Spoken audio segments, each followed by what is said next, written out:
Good morning to everyone out there. Welcome to the October session of Inspiher. In today's session, we have Japnit Ahuja, who at such a young age has proved an example to so many. In particular, Japnit Ahuja founded Girl Code that has trained over 1,600 women across the US, Singapore, and many chapters in India. Good morning, Japnit. How's your day been? My day has been great. What about you? It's been fantastic so far. So, you want to dive right into the podcast or you want to talk about something? No, we can dive right into it. That's great. So we'll just start off with the questions, I guess. What drew you towards coding at such a young age? Anything So, particular? yeah, I think I remember an incident in particular. I was, I think, 11 years old, and my dad showed me the source code of Facebook. And I think that was the turning point in my life because I couldn't believe that these red blue lines were the thing making me talk to my aunt in Canada. And that's what inspired me to start coding, that I can just write some words and it can make a pretty big application and like a tech giant. So that's how I started coding. I started learning how to make websites first, those really neon colored websites in HTML, CSS with marquee Right. and text moving around. Yeah, those were like my highlight projects at that time. And I think after that, I never looked back. That's nice. But as you were growing up, did you stick to web dev or do you like start exploring as soon as you were like, that's interesting? Like, how did you treat your interest, your newfound interest? So I think it started with web dev, but now it's like literally into anything tech, which makes me Okay. question what I'm going to do further also. But yeah, I literally love everything that has technology, whether it be web dev, whether it be making applications or just programming questions, or my recent and like my newest interest is machine learning. Okay. So yeah, I've just been like dipping my toes into everything that I can find. That's nice. So would you say your dad was a very huge anchor point towards, your current who you are as a person today? Definitely. And like the most surprising part was that given that we are in India right now, he chose me over my brother to show that code, and it was a changing point in my life. And it could have just been my brother there who would have like seen that code, but I think he was the one who told me how to break barriers from the very start because he broke them himself. Like he chose me over my brother. Nothing against my brother, but yeah, I'm really proud and happy that he chose me at that moment for that particular incident. That's great. Hats off to him, man. That's Yeah. great. So, would you remember any sort of starting pressure or any starting difficulty when you did? I Uh, think anybody who has any experience with coding would agree that it's the most intimidating field of all. oh, So that's true. I've always been into everything, and coding has by far been like my hardest thing to do. And because Okay. there's just so much to learn, it keeps changing. Somehow you always know like the least amount of knowledge in the room, and everybody knows so much more than you. So it's been hard, and I think it's been particularly hard because of seeing less women in tech as well. So it's always That's been a good hard point. to be like the only women in like a boys' room or like a boys' club or at competitions. So I think I've faced unique struggles because of that as well. That's a nice answer. So while starting off, did you use any resources per se, or was it just whatever you found interesting? Or I think when it comes to resources, technology is particularly hard because while there's everything available online, there's literally everything online and like there's so many yeah, things that's to choose true. from. So I guess at the start it was more of like I mean I was 11, so it was more like an exploratory thing, learn HTML Right. from here, learn CSS from somewhere, what will make my text blue. But over the course of time, I think I've learned how to, increase my knowledge through projects instead of diving into a course. That's my personal preference. So instead of like going up through a course or a college course or a lecture, I always like to like do projects and figure it out from there. So that's how my learning journey has been in terms of tech. Yep, that's nice. That's great. If I could add on to that, You said you were 11 when you started off. Yeah. Uh, so at such a young age, how did you kind of manage your interests and your college, sorry, your school, and I don't know, like generally existing around other humans? Right. Like, So actually, I started at 11, but I left it after that because, I wanted to play basketball. I was the class monitor and, school and class like, sixth and, all that stuff going into high right, school finally. And so I kind of had like a very long gap in coding where I completely forgot it existed. And surprisingly, the way I got into coding is the reason I'm trying to solve. So I got into coding because my school's computer club had no girls at all. My friend knew I had little experience in coding, which was making those neon colored websites, and he asked me if right. I wanted to join. And so, yeah, I joined my school's computer club, and that's how I really started going into coding again. And later, I got to know that I was recruited because I was a girl. But yeah, that's like a separate issue altogether. And Yeah, yeah, so there was a gap. I think there have been a lot of gaps in terms of my coding journey, but I always seem to come back to it. that's great. And that's nice. That's inspiring, to say the least. So, on the topic of inspiring, what inspired you, or say what motivated you to co-found Girl Code? Uh, Yep. So, like I mentioned, that I got recruited in my school's computer club. I was the only right, girl there. And later I got to know I got recruited because I was a girl, even though I had cleared the interviews, programming challenges, and I knew I was a deserving girl, but still just right. knowing that I was recruited because I was a girl, just shattered my confidence. And I didn't think that anybody wanted me there. They just wanted to make their club look more inclusive and stuff. So I decided not to speak. So I used to not participate in ideas because I didn't think they wanted my voice to be heard, and I was scared that they'll ignore me. And these guys were like talking about all stuff that interests them, and I could not relate to it because despite even though I'm a coder, I'm not like really into the tech industry, like knowing which company is doing what, and so I could not relate to that club at all. Wait, do I still have you here? You stopped moving. Okay. So I could not Yeah, I relate to think that's that an club issue. at Yeah. all, and I faced issues which the guys would never understand. So when they asked me for competitions, I backed out because I could not come back home at 4 p.m. alone in an auto, which is something that I was ashamed to tell them because it's just such a normal thing for them, right? So Right. um, stuff like this made it really hard for me to participate in any competition or in any minute event or to increase my knowledge in general. And while I don't the guys there were not trying to like dominate or make me feel like I'm not part or anything like that, but just Mm, the environment that was like that. And I don't completely blame them or anyone. It was just like the situation that made me feel really uncomfortable. So I think that's how it started. Like I really wanted to change that, and so I started mm, a recruitment drive focusing on girls. So there are 7 guys and 5 girls signed up, and I was mm-hmm. happy that in 3 months they'll go through this training period and under the senior guy or the senior members of my club. And eventually I'll have all these amazing peers and I'll have all these amazing females in the club and everything will be amazing.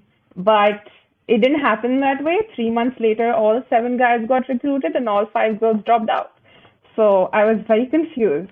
I was like, wait, Mm, I did everything I could. I got girls to like participate. Why did they drop out?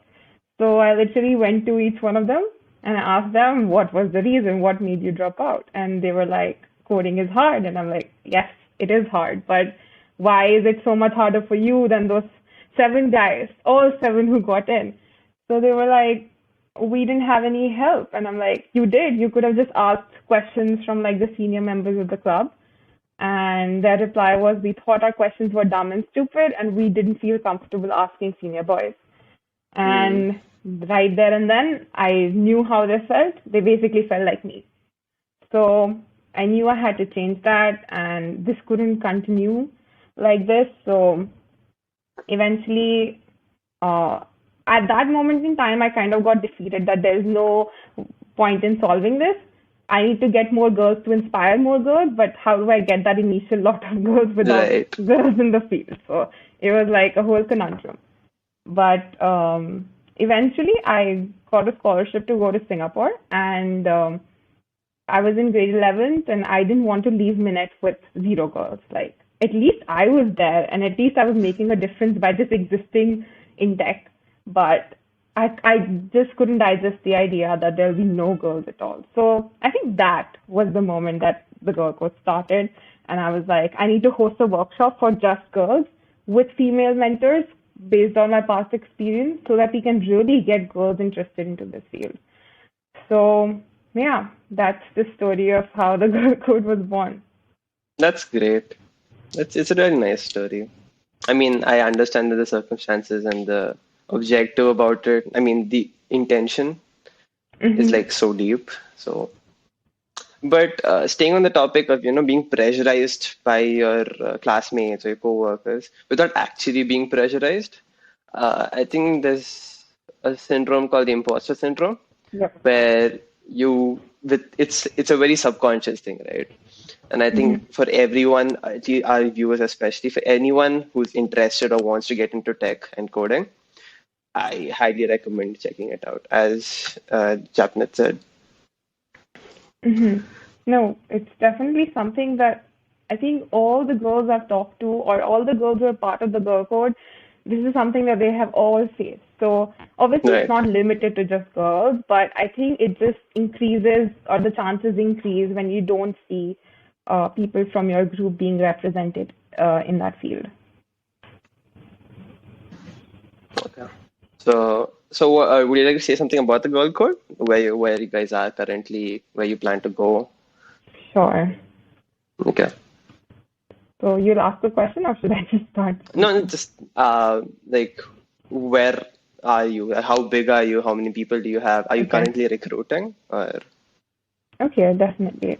So, so since the code started, it's been 3 years, and we have grown from like a concept and conversations with my friends over lunch to an organization which is registered in India.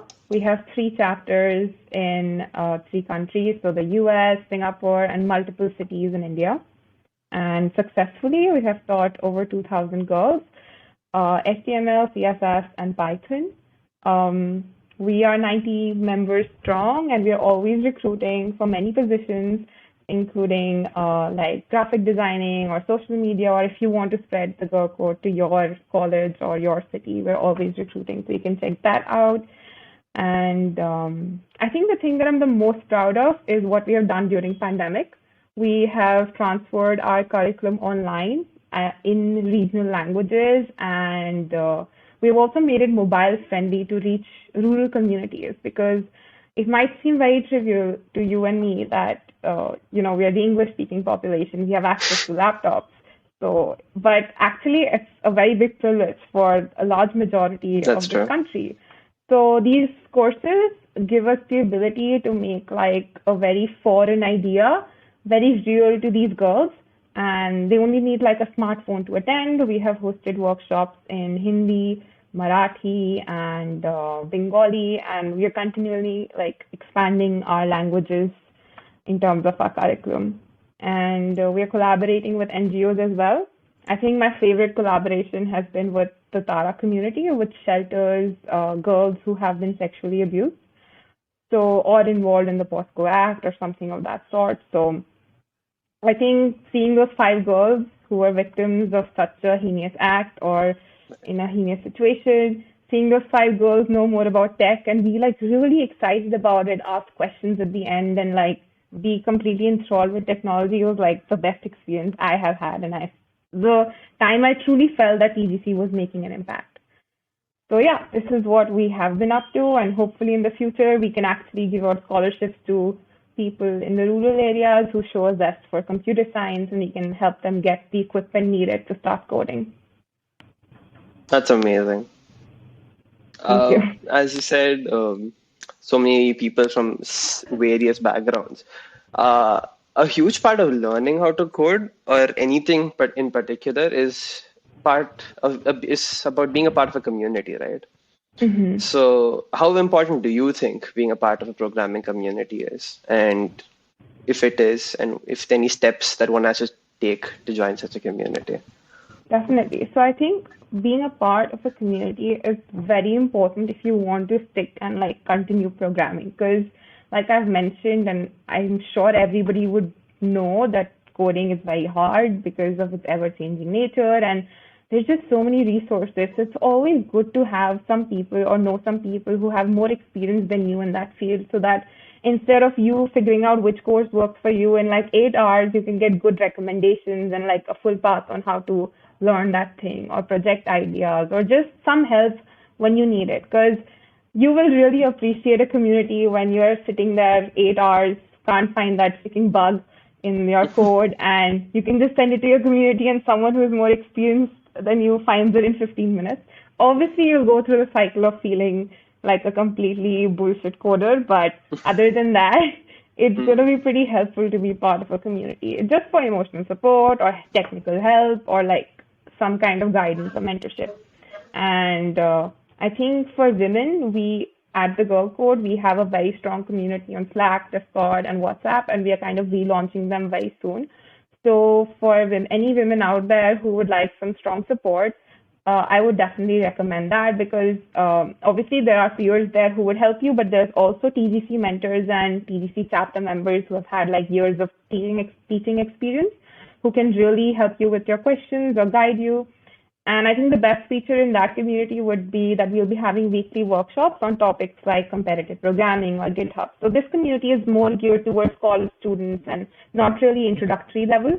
So it's geared toward how to make a resume, interview experiences from our own TGC members, how did they get this Google internship, or what to say in an interview kind of a thing. So I think this community would be like a great starting step for many women out there because we also share other communities there.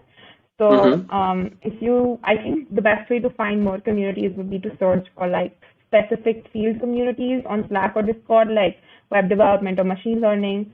If you want like people who are more experienced than you, and if you want like women in tech communities, there are a lot of other organizations doing amazing work, like Women Who Code and Girls Script and Girls Who Code. So I'm sure they Right. have their own communities out there. So yeah, I would really suggest being part of the community, especially as a woman in tech, because there's a high dropout rate. Mm-hmm. Because there's so many unique hurdles that we face. So it's always good to have people who understand where you're coming from.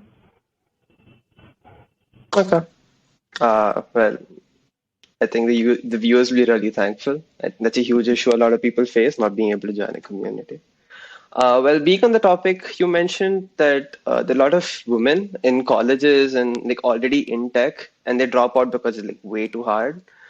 And addressing that issue, there are a lot of people who want to write a research paper, but they don't lack enough knowledge or enough exposure or experience in the field, and they don't have enough contacts. And there are a lot of issues that one faces while writing a research paper. You would know of all people.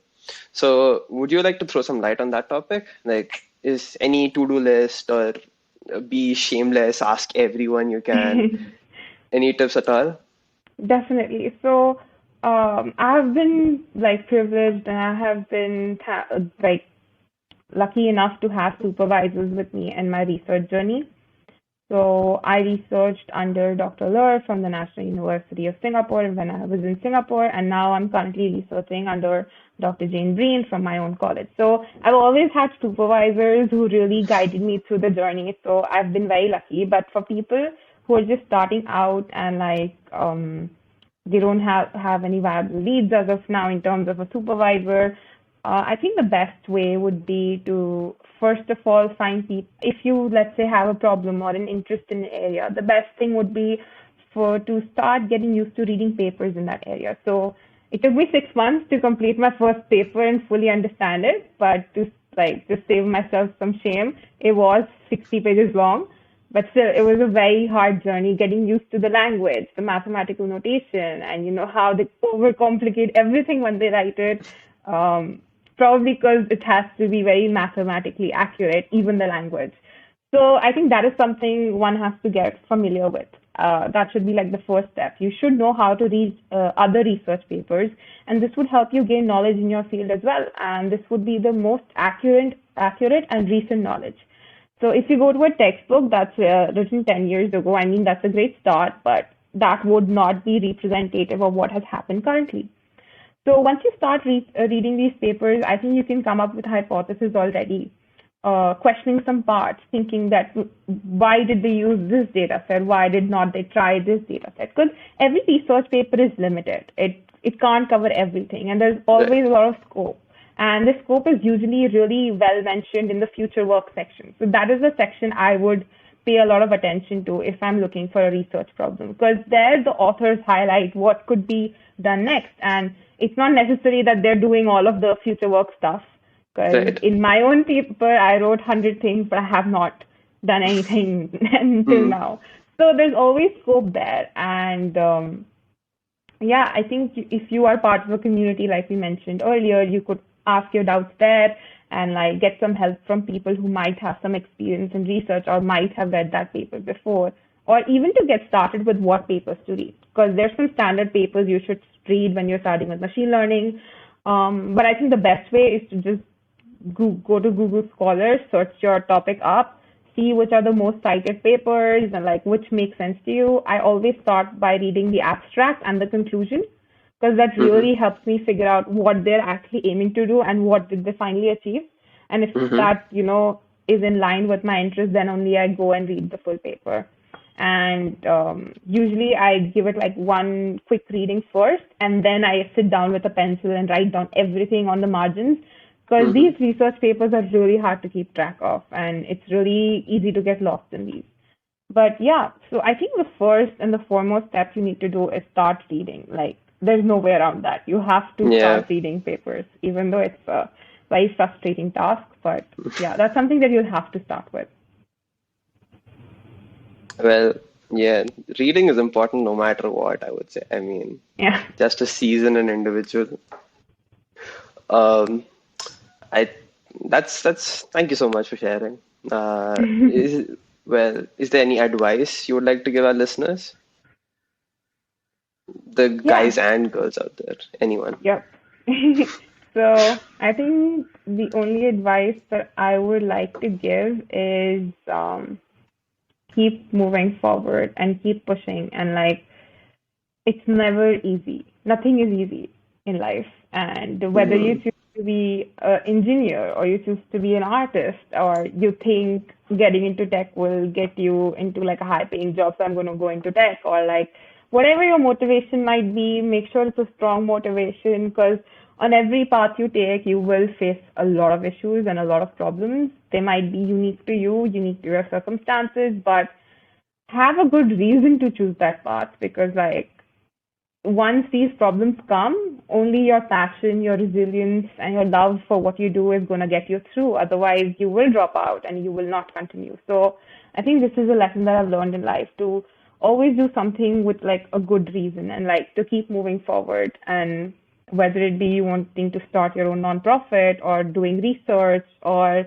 just being a woman in tech, that's a struggle on its own, or being a guy or a girl in any field. So yeah, that's my advice to all the listeners out there.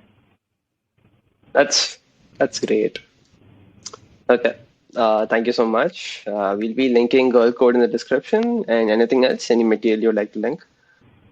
Nope, just me and the Go Code should be fine.